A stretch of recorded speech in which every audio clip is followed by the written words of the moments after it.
Welcome back. ఎగువ ప్రాంతాల్లో కురుస్తున్న వర్షాల కారణంగా గోదావరికి భారీగా వరద నీరు ఉధృతంగా కొనసాగుతోంది. ధవళేశ్వర బ్యారేజ్ దగ్గర 9.3 అడుగులకు చేరింది. దీంతో 175 గేట్లను 1.5 మీటరు మేర ఎత్తివేసి 7,48,000 క్యూసెక్ల నీటిని సముద్రంలోకి వదులుతున్నారు అధికారులు. పూర్తి సమాచారం కరెస్పాండెంట్ శ్రీనివాస్ లైవ్ లో అందిస్తారు. శ్రీనివాస్, గోదావరి వరద ఉధృతి ఎలా ఉంది?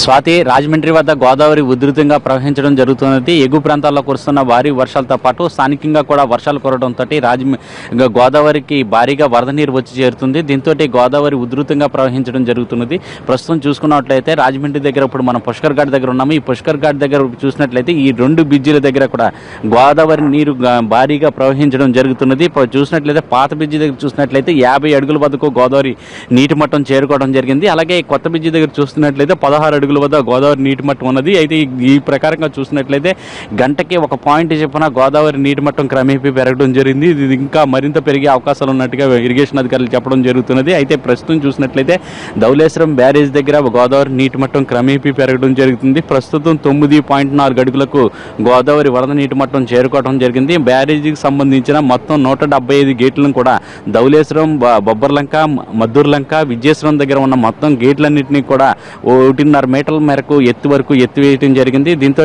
మొత్తం ఎగువ ప్రాంతాల్లోంచి వస్తున్న వరద నీరుని అన్నింటి కూడా ఈ మిగిలి జలాలన్నింటినీ కూడా సముద్రంలోకి విడుదల చేయడం జరుగుతున్నది. ప్రస్తుతం చూసినట్లయితే ఇక్కడ 7,38,000 క్యూసెక్కుల నీటిని సముద్రంలోకి విడుదల చేస్తున్నారు. నిన్నటి నుంచి చూస్తే మొత్తం నిన్నటి నుంచి ఈ రోజు వరకు చూస్తే 6 లక్షల పైగా క్యూసెక్కుల నీటి ప్రతిరోజు కూడా సముద్రంలో కలవడం జరుగుతుంది. ఈ రోజు ప్రధానంగా 7 లక్షలు దాటి ఉన్నది. ఇంకా ఈ ప్రవాహం ఇంకా సాయంత్రానికి మరింత పెరిగే అవకాశాలు ఉన్నట్టు కనిపిస్తున్నది. అయితే ధవళేశ్వరం బ్యారేజ్ దగ్గర 11.75 అడుగులకు వరద నీటి మట్టం చేరుకున్నట్లయితే మొదటి ప్రమాద హెచ్చరిక జారీ చేసే అవకాశం ఉన్నది. అయితే ప్రస్తుతం భద్రాచలం, కొనవరం వీటి దగ్గర ఈ గోదావరి ఎగువ ప్రాంతంలోనే గోదావరి నీటి మట్టం పెరగడం వలన అక్కడ నుంచి ఇక్కడికి వచ్చేటప్పటికి మరొక 24 గంటల సమయం పట్టే అవకాశం ఉంటుంది. అయితే అక్కడ ఉధృతంగా ప్రవహించడం వలన ఇక్కడ కూడా మరింత ఉధృతంగా ప్రవహించే అవకాశాలు ఉన్నట్టుగా అధికారులు అంచనా వేయడం జరుగుతున్నది. అయితే ఈసారి మొదటి ప్రమాద హెచ్చరిక వరకు కూడా గోదావరి పెరిగే అవకాశాలు కనిపిస్తున్నాయి. దీంతోపాటు మరోపక్క ఈ ఛత్తీస్గఢ్, ఒరిస్సా రాష్ట్రాల్లో కురుస్తున్న వర్షాల కారణంగా ఈ సీలేరు,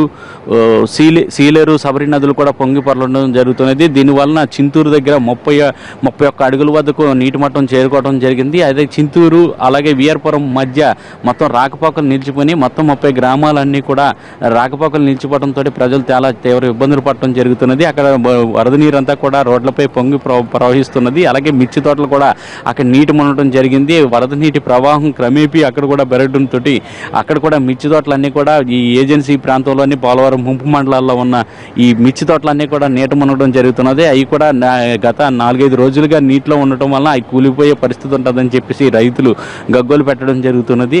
అయితే అక్కడ ఈ చింతూరు, విఆర్పురం మధ్యన చూసినట్లయితే ఈ పోలవరం ముంపు మండలాల్లోని మొత్తం రాకపోకలు నిలిచిపోవడం జరుగుతుంది. 5 రోజులుగా వీళ్ళకంతా కూడా భారీగా వరద నీరు రావడంతో రోడ్లపైన అతి కష్టం మీద ప్రజలు అక్కడ రాకపోకలు నిర్వహించడం జరుగుతున్నది. అయితే మరో పక్క చూసినట్లయితే ఈ తూర్పు ఏజెన్సీ ప్రాంతంలోని కొండవాగులన్నీ కూడా పొంగి పొరలటం జరుగుతున్నది.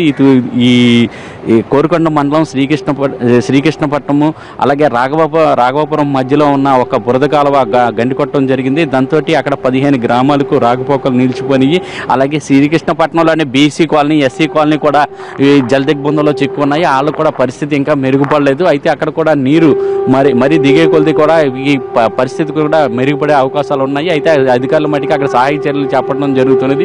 అయితే మొత్తం అయితే ఇంకా మరొక నీటి మట్టం తగ్గితేనే కానీ, ఈ వర్షాలు కురవడం తగ్గితేనే కానీ అక్కడ పరిస్థితి అనుకూలంగా వచ్చే అవకాశాలు ఉండవని చెప్తున్నారు. బాధితులు అయితే మరొక ప్లేస్తో ఎగువ ప్రాంతాల్లో ఎక్కడైనా తమ చూపిస్తే ఈ ప్రాంతాన్ని అంతటా ఖాళీ చేస్తామని చెప్పేసి వాళ్ళు చెప్పడం జరుగుతున్నది. స్వాతి.